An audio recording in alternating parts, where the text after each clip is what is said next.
Hello, everyone, and either welcome or welcome back to the Gender Libertarian Podcast. If you do like this, please rate, comment, and subscribe. You can find me on iTunes, Google Play, Stitcher, SoundCloud, Spotify, YouTube, and on my Patreon page. Well, that was one hell of a week that we just made it through. Yeah, we elected a new president, and we actually got the results before recording today, so a little better than what I expected, which, as you remember, last week when we left off, I wasn't entirely sure if we would know by this time who the next president of the United States was going to be, but it does seem that, barring anything cuckoo crazy crackers happening, it will be Joe Biden being sworn in January. But of course, that is still up for some debate, but we will go ahead and start where I have been starting, and that is with the unemployment numbers. For the week ending on Halloween on the 31st, we added an additional 738,000 new unemployment claims. So, yeah, still, I mean, it's kind of creeping down a bit, so that's nice, but still really high up there. Like I said, I'm still holding out for seasonal employment, but I don't know. This seems to be kind of our new normal. We did get the jobs numbers for October, and in October, we added 680,000 jobs, which I'm sure everybody here can do basic math and see that while 680,000 jobs is nice, it's good, it's something to applaud, that does not cover 1 week of unemployment claims. So, still not in a very good position right now. Whether anything is going to change, I don't know. I have no fucking clue what the hell is going to happen between now and January, but I remain optimistic. I keep cheering and hoping that we will cross this bend at some point and at least maybe make it down to 500,000 claims a week. Maybe. Come on, economy, you can do it. But obviously, now that we have the election results, and it's still a little too early because we did not get election results on election night, which I told you was not going to happen. In fact, like I said, I wasn't even sure if we were going to have them by the time I sat down to record today on the 8th. So, we did find out yesterday on November 7th, around 11:30ish, that the Associated Press called Pennsylvania for Joe Biden, which gave him enough electoral college votes for him to be the president-elect. And while that's not entirely accepted by everybody right now, it seems to be the general consensus that Joe Biden will be the next president of the United States. We still waiting for results from a couple of states, most notably Georgia, which it looks like it's going to go blue. It's looking like Biden is going to win Georgia. And I've been saying that one of the biggest stories that's going to come out of this election season is the Southeast. Donald Trump did win Texas by a pretty healthy margin. Like I said, it looks like Georgia's going to be blue. Trump did end up winning Florida, but there seems to be a rather interesting reason why, and that seems to be that apparently Democrats forgot that Cubans are disproportionately Republican and really don't like socialism. And I guess nobody bothered to counter the campaigning that the Republicans were doing, especially in South Florida within the Cuban community, of painting the Democratic Party in general, like not just Joe Biden, because obviously you can't really make this case about Joe Biden, but that the Democratic Party as a whole now has this pro-socialist policy. And so the Cubans went overwhelmingly for Trump. And I'd crunched the numbers for a piece that I wrote for my Substack this past week, and there's 2 new pieces from this past week, so if you have not, go check those out. It's jenmonroe.substack.com.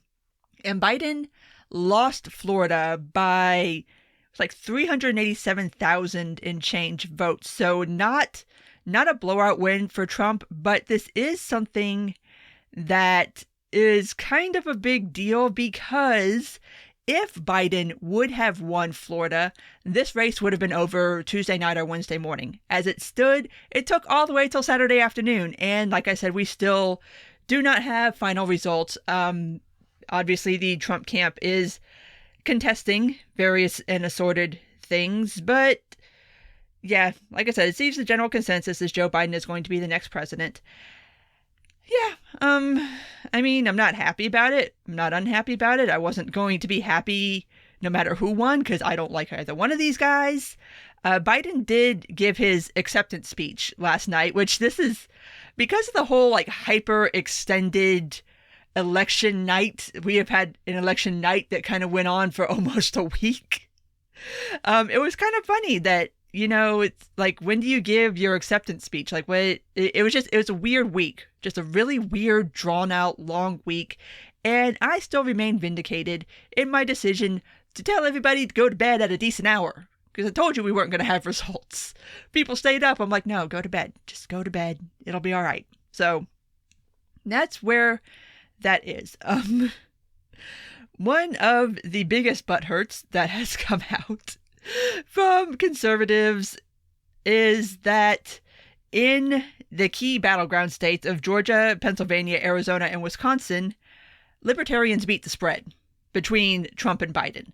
So now we get the whole narrative that you goddamn libertarians cost Trump the election, which, you know what? That's your fault. Nope.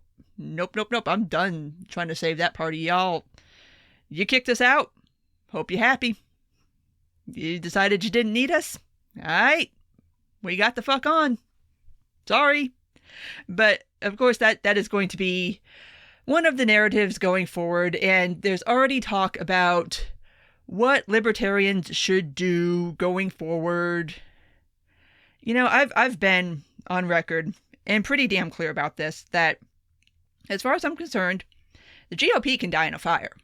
Like, I have no interest in doing Tea Party 2.0. I have no interest in trying to infiltrate the Republican Party. Like, I was here for the first one. I went through this. I saw how it ended. I am not trying to do that again. I'm not going to sit here and pretend like any Republican now who wants to stand up and be like, oh, I'm worried about big government, and I'm worried about the debt, and I'm worried about the deficit. Motherfucker, where the hell were you in the past 4 years? No, you don't. You don't care. You do not care. They cared because they wanted to be contrarian to Obama. Like, there was no actual ideology there other than we're going to latch on to these policies because they're the opposite of Obama's policies. And you know what? My policy positions are not your prom dress. And I'm not having it. I don't care. I don't care what the GOP does. And it's something that I have been thinking a lot about, and I think I will write for that on the Substack, so keep an eye out for that. But it was a question I was asked when this past week I was on RT, I was on Ben Swan's show, and he asked me what I thought was going to happen going forward with the GOP. And at this point, I'm kind of still in the I don't know phase, but from reactions that I'm starting to see where it's kind of becoming, like I said, that accepted reality that we are going to have a President Biden, there's been a lot of very interesting movement in conservative circles. So I want to see that play out for a couple more days before I kind of make a final decision, because there's definitely going to be a schism. There is going to be a schism within the GOP. There's already a schism forming within the Democrats.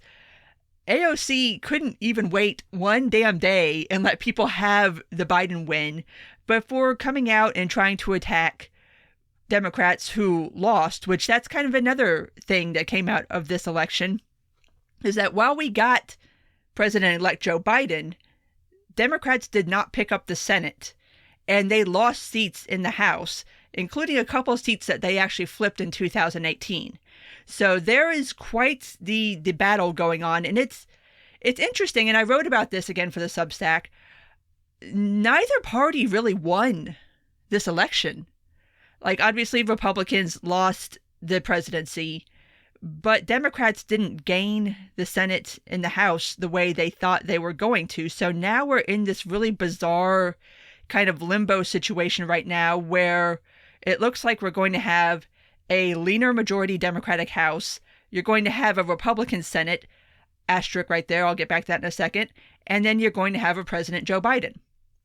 Now, for the asterisk, both of Georgia's Senate seats seem to be poised for a runoff. Here in Georgia, if you do not get at least 50% of the vote, you automatically go to a runoff.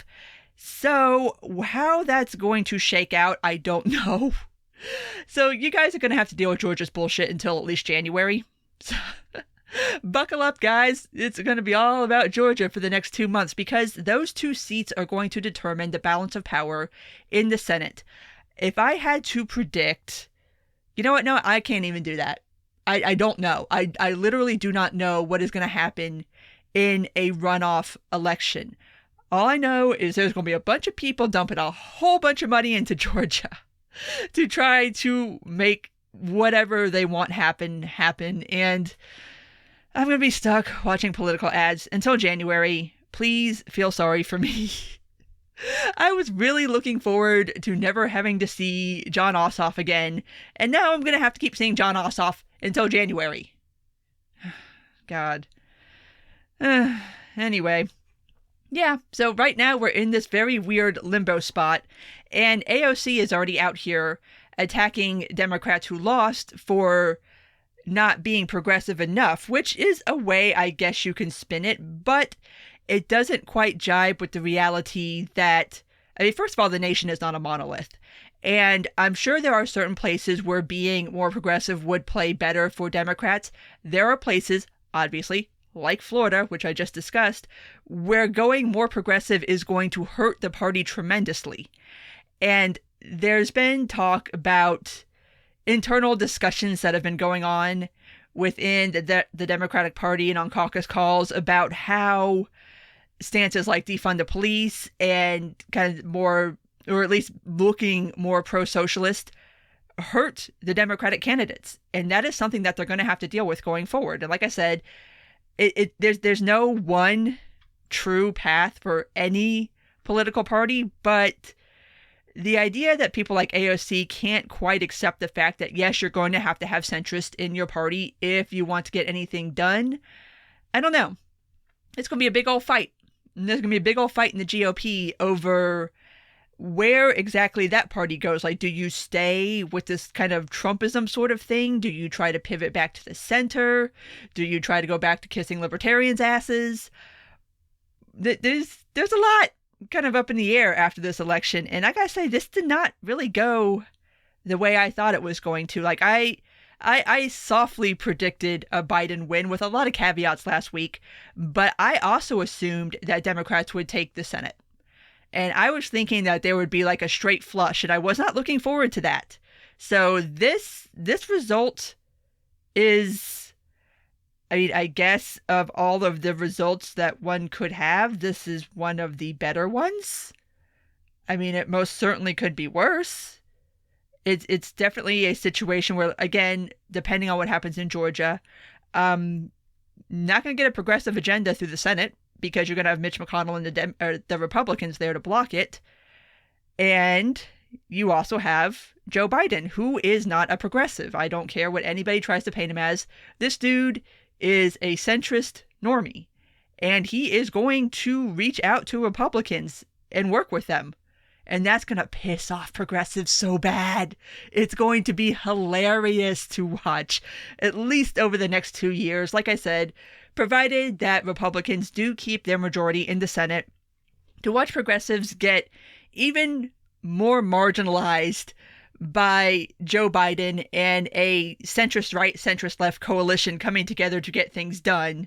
And I don't know, eat ice cream cones and ride around in vintage Corvettes. So it's going to be interesting. It's definitely could have been worse. I was definitely expecting worse. So, hey, I'll see what happens here. Like, I don't, at best, you're probably going to get at least 2 years of gridlock. I know a lot of you love gridlock. So we're probably going to get that. Or, like I said, that center-right, center-left coalition reappearing and working with Joe Biden to get more centrist policies pushed through. We shall see. So, anyway, a lot of people, despite technically winning or losing the election, not super happy. Like, progressives, not super happy. The MAGA conservatives, not super happy. Although, I would think that the GOP should be happier than they currently are, because I thought that Trump would do so much damage to the GOP brand that it would basically screw everybody down ticket. It seems that a lot of voters split their vote and voted for Biden at the top of the ticket, but still voted for their GOP senators and congresspeople down ticket, which, while that is a repudiation of Trump, it's basically saying we don't like Trump, but it is still saying we still like the GOP. We still like Republicans. We just don't like that guy, which is better news than I thought that they could expect coming out of this election too. So, like I said, it's just a really weird place where nobody really feels like they won, which I guess for libertarians is possibly the best news anybody can have coming out of this, is that neither side is particularly happy with their wins or their losses. And so nobody can really claim a mandate for anything. And so it's just this weird stalemate sort of situation. So, you know who did win, though? Drugs won. Drugs won on Tuesday night. Here are some of the things that passed on Tuesday. New Jersey, Arizona, and Montana legalized recreational weed. South Dakota became the first state to legalize medicinal and recreational at the same time. Mississippi, people, legalized medicinal marijuana. Mississippi. You don't get much more deep south than Mississippi. Like, come on now. I mean, after this, what? Get it off Schedule 1. Stop this bullshit. Like, come on now. Even the South is down with this. Like, it needs to stop. It really, marijuana needs to come off of Schedule 1. It needs to be decriminalized. Just make it happen already. Like, god damn, why is this so difficult for politicians to get their heads around? But we are not done with drugs. DC legalized mushrooms, like psilocybin, hallucinogenic mushrooms. So good job, DC. Oregon decided to decriminalize all the drugs. All of them. For personal use, not for, like, having amounts that would count for dealing and stuff like that. But yeah, decrimmed all the drugs.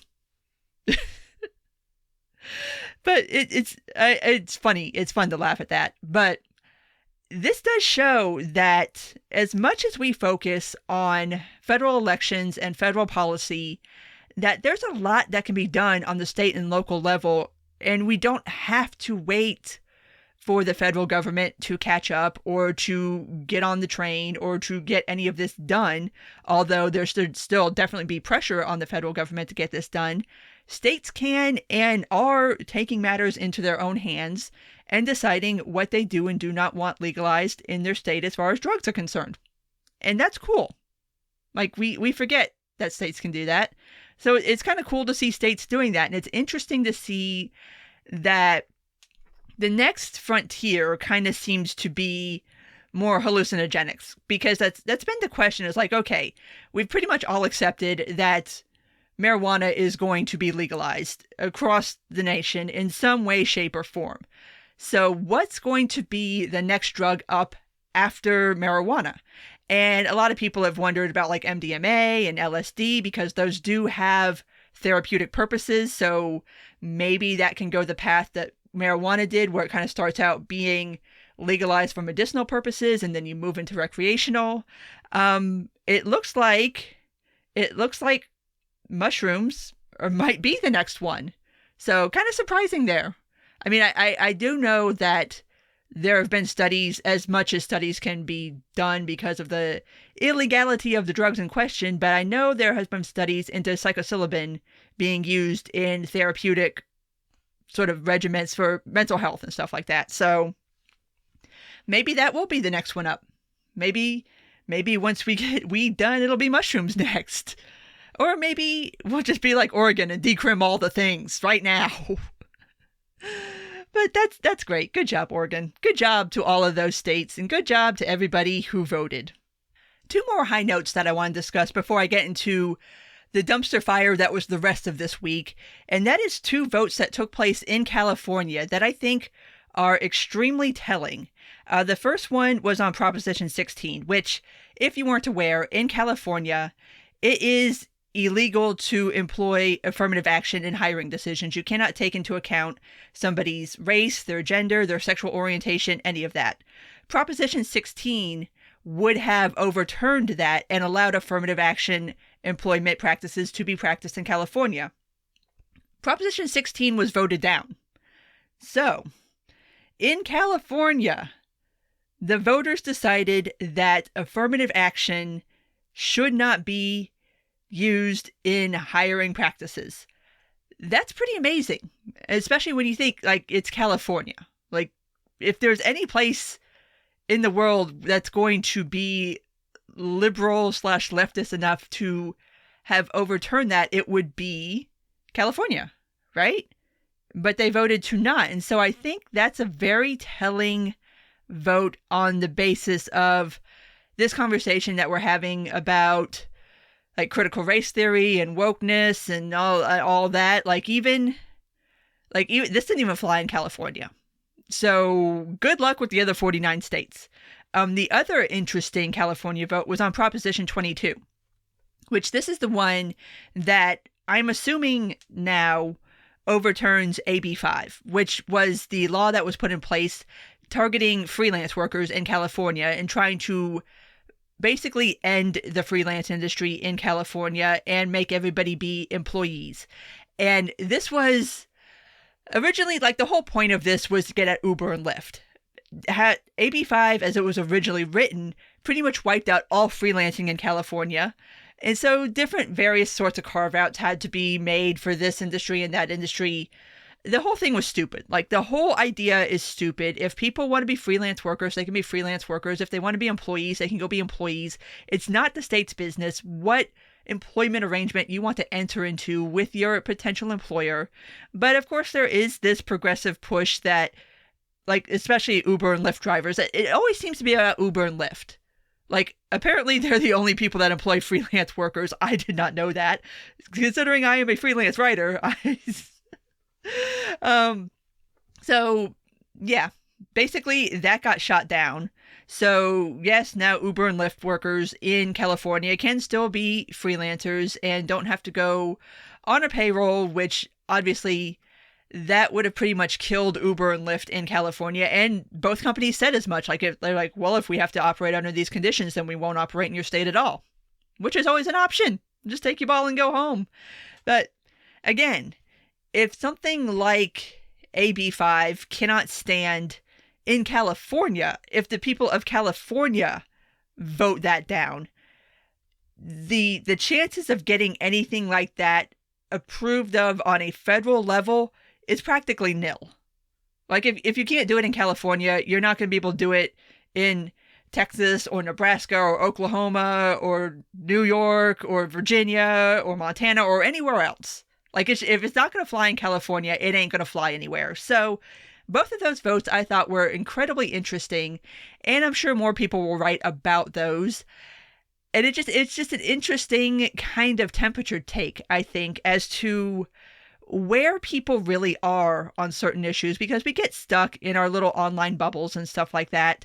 And sometimes we think things might be a little more popular and acceptable than they actually are. And then you have situations like this where it's proven to you that, yeah, these things that certain people think are super popular and like everybody wants to do them, like Californians can't even get down with this shit. So a little bit of good news.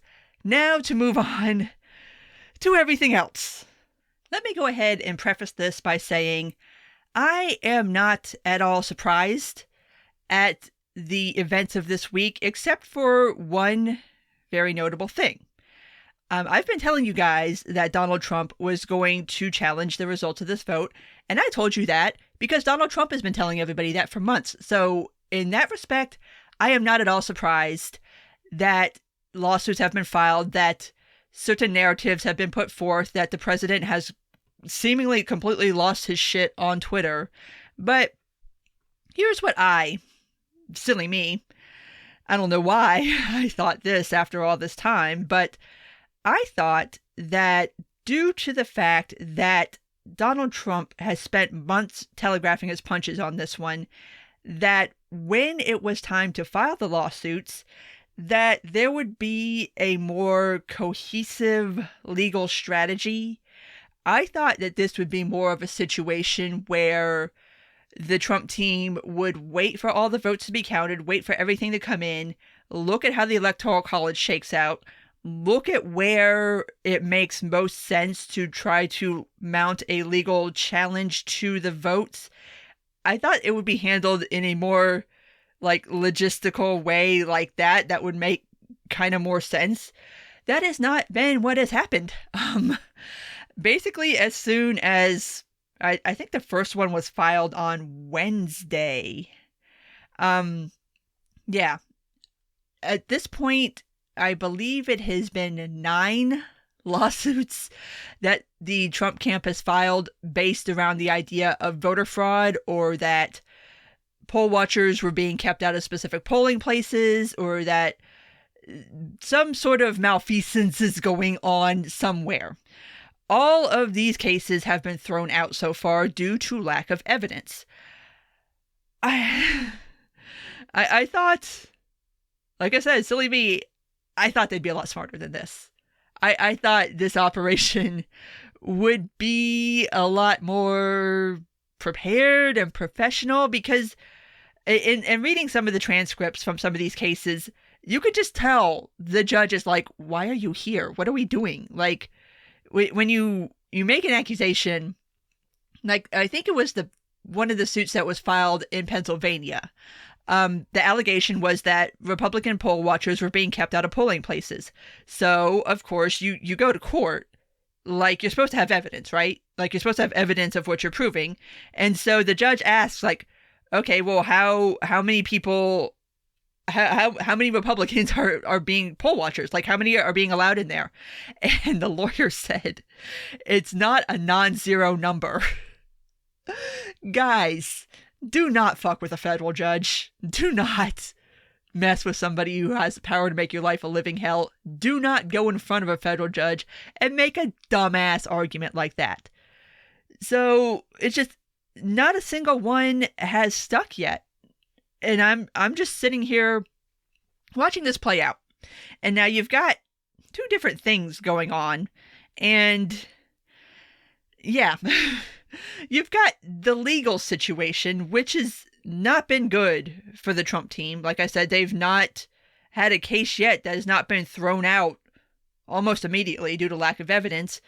But you have this whole narrative online of people who are desperately looking for voter fraud, looking for anything. Like, we're talking people are like combing live streams of poll workers counting votes. Like, this shit is online. Like, you can watch a fucking live stream, but you're taking pieces of live stream and clipping them out of context. And we've already had one poll worker in Fulton County who now cannot even leave his house because people fucking thought he did a thing. He didn't, but they found his name, they found his phone number, they found his address, and now, like, he can't even leave the fucking house. It's like, can you people not?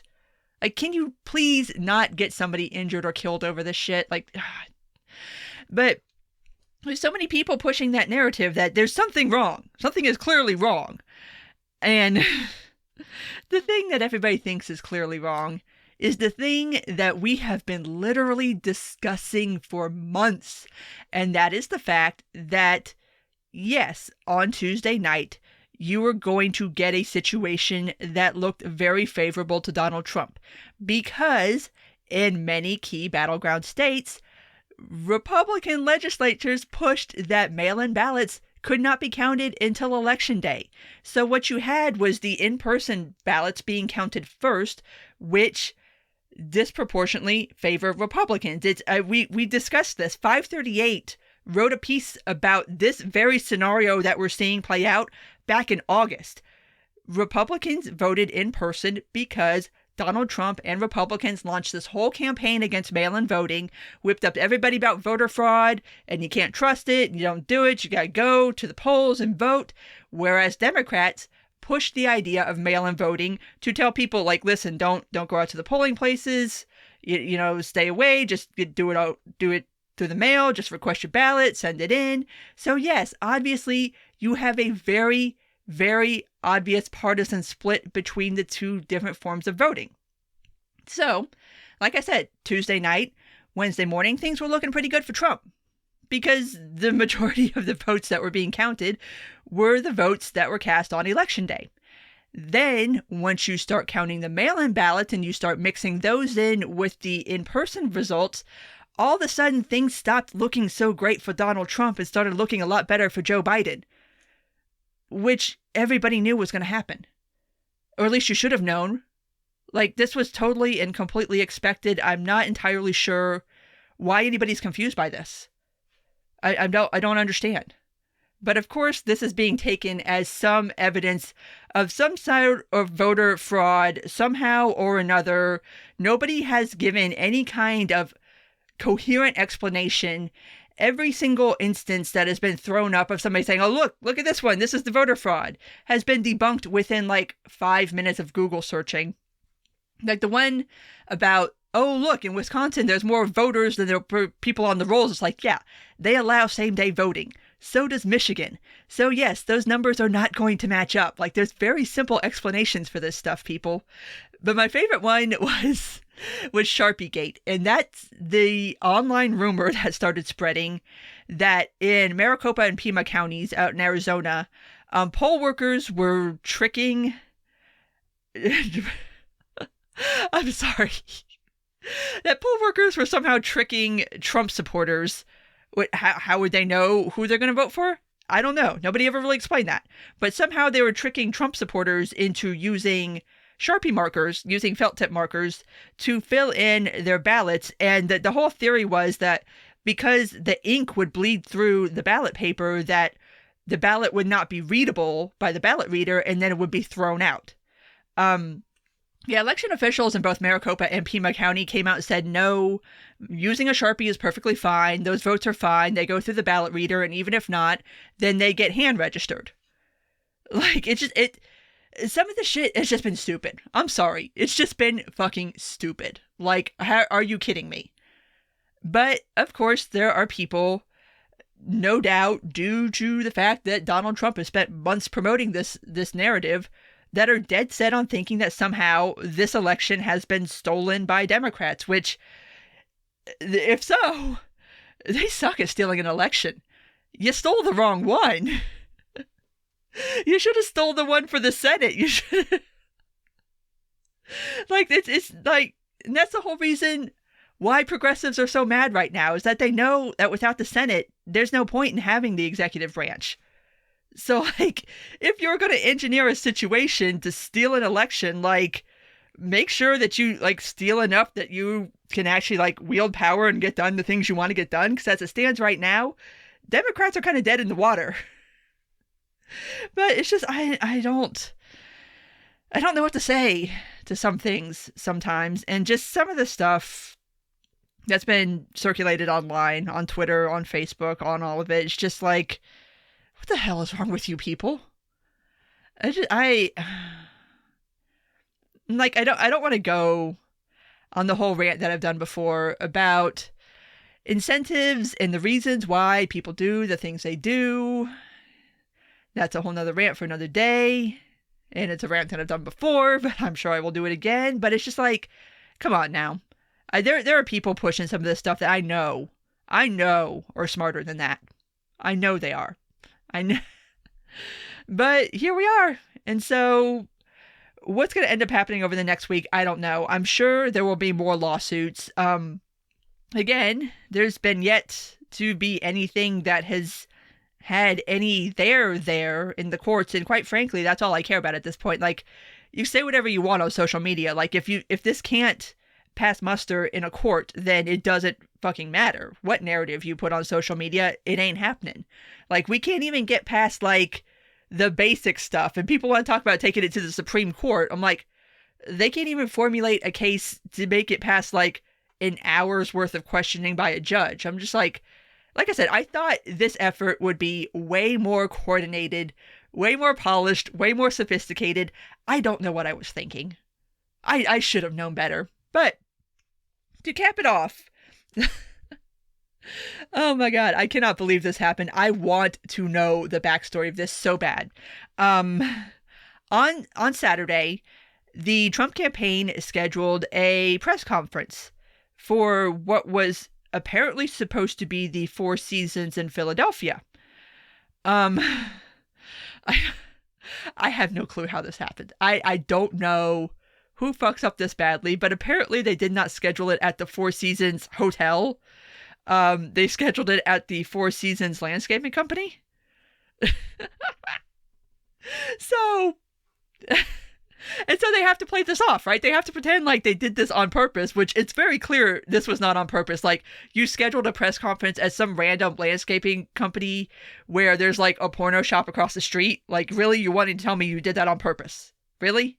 Okay. So, they have to pretend like this is serious. So, they go to the Four Seasons Landscaping Company and set up and get ready to do their press conference, and Rudy's there and there's a couple other people there. Well, in the meantime of getting ready and getting set up to do the press conference, that's when the AP called the race for Joe Biden. So at that point, journalists just started leaving the press conference because there was nothing left. Like, oh, well, okay, bye. And the press conference itself was like some kind of freaking disaster piece, which is exactly what you would expect from a campaign that was this an episode of Veep?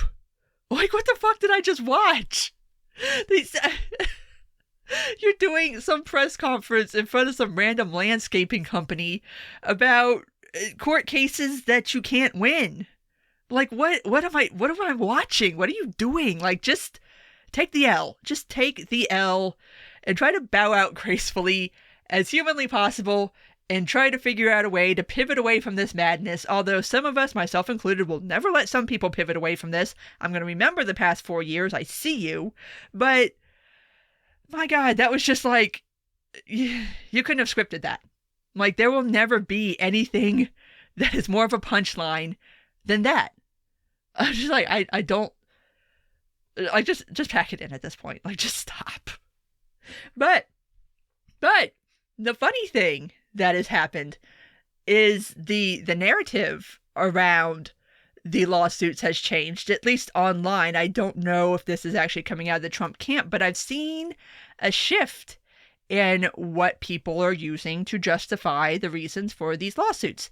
And initially, obviously, it was to contest the result of the election, but now it's not, since it's like obvious, and it's, even if you get a vote recount, we're not talking about hundreds of votes. We're not even talking about thousands of votes. We're talking like in Wisconsin, you'd be looking at 20,000 votes. Like, that's the difference in Wisconsin. I think in Michigan, it's like 80,000 votes. Like, you're not making these up on a vote recount. You're just not. You're not going to find 80,000 fucking votes. Like, stop it. That doesn't even make any damn sense. So the pivot is now that it's not about this election. It's about preserving the integrity of the election process for the next election. And so what you're telling me is that Donald Trump is the conservative Stacey Abrams. Because that's exactly the pivot that the Abrams camp made in 2018 in the gubernatorial race. It's like, it started out like, oh, okay, this is about this election. And once it became obvious that, like, there was nothing that they could legally do about that election, it became, oh no, this is about preserving the integrity of future elections. It's like, okay, I get that you got to save face. I get that you got to make it look like you're not being a total fucking jackass, but you are. Oh my God, this is going to be the new grift. Watch, trust and believe. Donald Trump's already doing it. He's still sending out fundraising emails for this legal fight, which, I mean, last I heard, the Trump campaign is not even willing to pay the $3 million it would need for a recount in Wisconsin. So, at some point, you have to realize that they're not really taking this all that seriously.